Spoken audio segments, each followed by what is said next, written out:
Hello, welcome to today's Launch and Learn demo session. We're still discussing the 6 results of the POS Analytic Engine report. Okay, so we have shown you report 1. We've discussed this report 1, where we compare the POS captured data from the sales department, a merchant sales department, and of course, the bank statement, POS bank statement from the merchant bank. And then we're comparing it together in the first result. We're comparing it using the reference number on both data on both databases, and we see the result and we discuss the detail of that result. Today we want to look at the second criteria that we're using to also compare the POS captured data with the bank statement report received from the bank. We're comparing it looking at the total amount. Okay, so if you're doing a sales in your sales department, you're using POS sales every day, we look at the total amount for that particular day, and also look at the total amount in a particular day in the bank statement. Okay, so that's the first thing we want to do.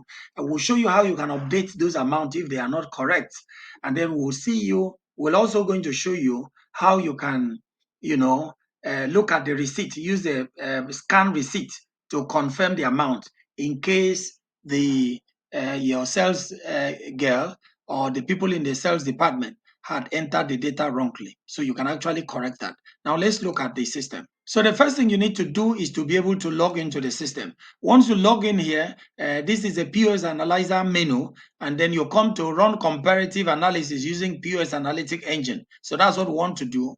Remember, we've discussed this in the first report. If you've not looked at that report, please watch that video on the report 1. Okay, we're now discussing the second report using the total amount as a criteria.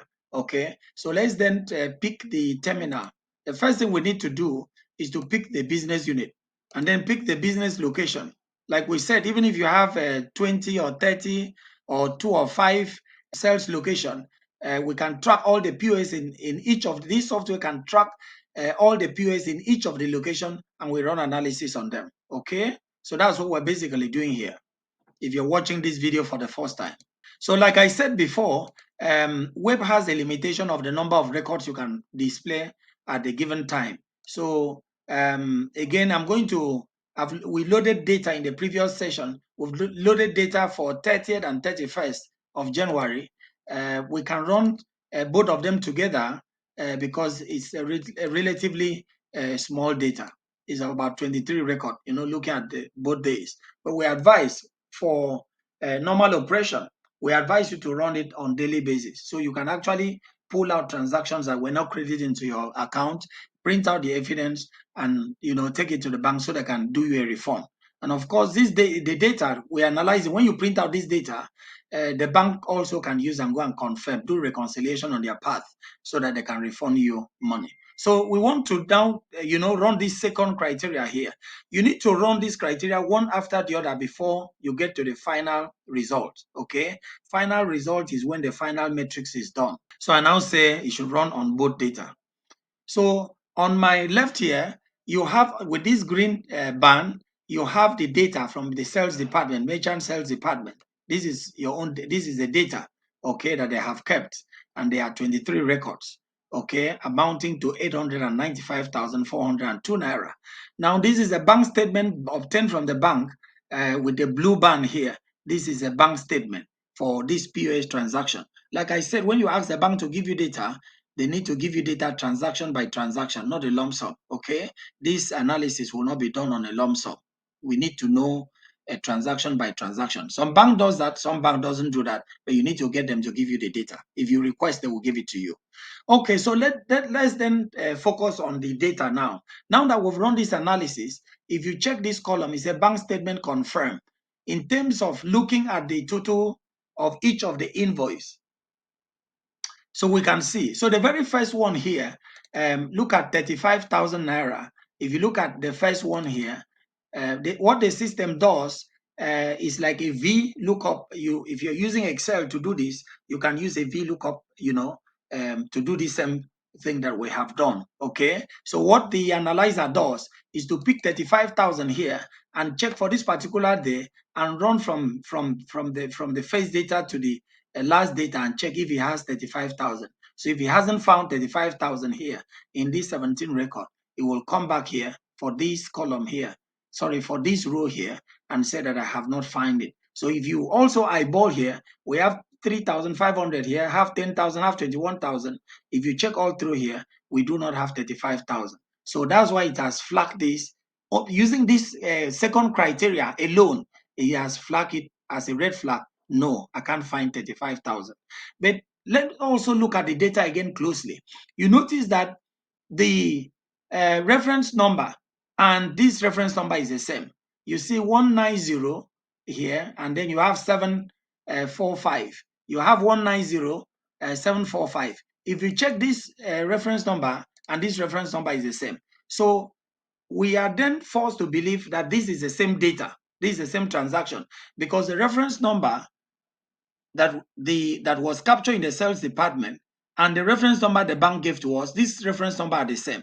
So again, these are simple error that would come from data capturing. So you see, what perhaps would have happened here is that the person who captured this data put extra 0, 3500, but here he put 3500, here he capture extra 0. So this becomes 35,000. So simple data like this can be corrected. Okay, I will show you how you can correct that. So we can confirm that yes, the system noticed that, the analyzer noticed that, for analyzer, during the matrix, it will allow this to go because this is a simple data error. Okay, and then secondly, for us to be very even sure what we're talking about, we need to go to this, load the scan copy of the receipt and check if this the value here, the total invoice amount here, we find out what went wrong, whether this is correct.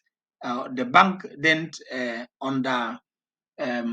whether the bank actually give us less value than the was posted on the POS machine. All that we need to do if we see the scan receipt. Like I said before, the scan receipt is only evidence that we can use to track the bank down. If you don't scan, if you don't store that receipt, it will be difficult to do this reconciliation. Okay, so so this is yes, this is yes. We have the second value here.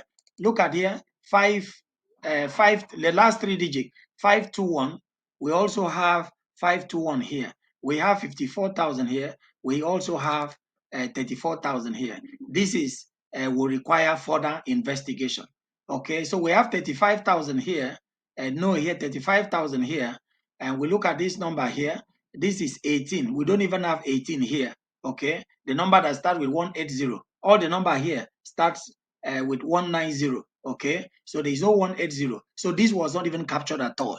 In fact, the analyzer is more interested, okay, to the final result that will be given to you here will be a final result, will be the data that was not even captured at all. The bank did not credit you at all. That's what we're actually driving at. But these other ones are the ones that you can actually check whether the error is from the people who entered the data or is the error came from the bank, okay, that they actually credited less than what the actual transaction value in the POS receipts. Okay, so we need to be able to sort that out. Okay, but again, like I said, the receipt will tell us. Okay, so if we go down here, you have this transaction number here, and we also have a value here. This transaction number is not here. Okay, we can't even find this at all, but we can, like I said, let's even go and check whether this invoice exists in the system. Okay, the invoice will then let us know whether this transaction actually occurred on this day. All right. Okay, so let's do that. Again, what we did before, we're going to do using Internet Explorer. You can actually duplicate this screen. In Internet Explorer, you can run multiple screens. There is no problem. The software allows you to do that. Okay, so you come here and say update POS direct capture data by reference number. So we copy the reference number here. We want to look at the scan receipts. Okay, so you paste that number here and you run a scan. You run wow. Okay, so this is the data that was put, and then you will find the business location here, all the detail about this. So if you have different business location, you can see them here, or business units, you can see them here. Have different offices. POS call different business location as department. Okay, so this is Lekki department, the Lekki branch. All right, now let's look at the data. Receipt loaded into the system, yes. So we're lucky here. They actually loaded this receipt. And for every organization that runs this system, we make sure that we made it mandatory to scan the receipt and load into the system in the first 1 week that the receipt was generated. Bank statement verified. We're still trying to do the verification. We've done the stage 1. We're now on stage 2. We'll do 3 until we run all the stages. Then this flag will automatically change. If this flag changes to yes, and the final night becomes no, then the bank need to refund you this money. Definitely, definitely, definitely they need to return you money. So let's look at the invoice. So you see the invoice is loaded here. The scan, this was scanned and loaded in the system. So when you open here, okay, so if you open this sales, if you look at this scan receipt here, you see that the number here is the same reference number as we have. Okay, the reference number 2088. That's the last 4 digits. So you have here 2088, last 4 digits. And of course, when you check the amount here, is 382 naira. So if you also check here, but it's not here in the bank. That's what we're saying.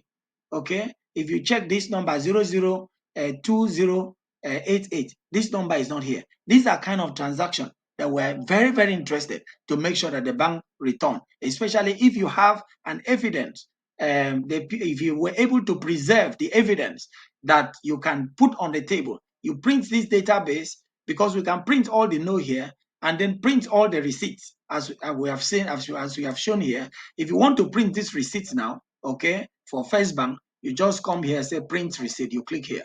Okay, so we've loaded the receipt here and you click here print. Once you click here print, this will be printed. So you now go, get a letter from us, from the POS analyzer will give you a letter with all the transaction not found, and then you need to print this evidence so that the bank can and submit it to your account so that they can refund the money to you. Okay? Okay, so that's how we use total number to actually check and also check. Now, if you look at the summary below here, you see that there are 23 records that we loaded in those 2 days, 30 and 31st. Look at the date here, 30th and 31st. Bank statement, the system is also comparing 30 to 31st. Okay, so those are the 2 records that we're actually looking at. Okay, and then if you check here, you see that the total invoice amount that was not found is in the bank statement. There are 10. So 10 of them, all the no here, you can actually check. You can also maybe take another one and check. So you can come here, just paste it here. We've made things quite easy for you. That's why we said look for a copper. It will stay with you for 1 year. And then, all this analysis, they do it and check. And then print out the report that you can take it to the bank and get back your money. Okay? Our Momo don't do for this country. Okay, so if you check this one, 3,420 naira. So if you also check here, 3,400, but again, this number does not even exist here. Look at it here. The number doesn't exist. So the bank need to reconcile and refund you this money. Okay.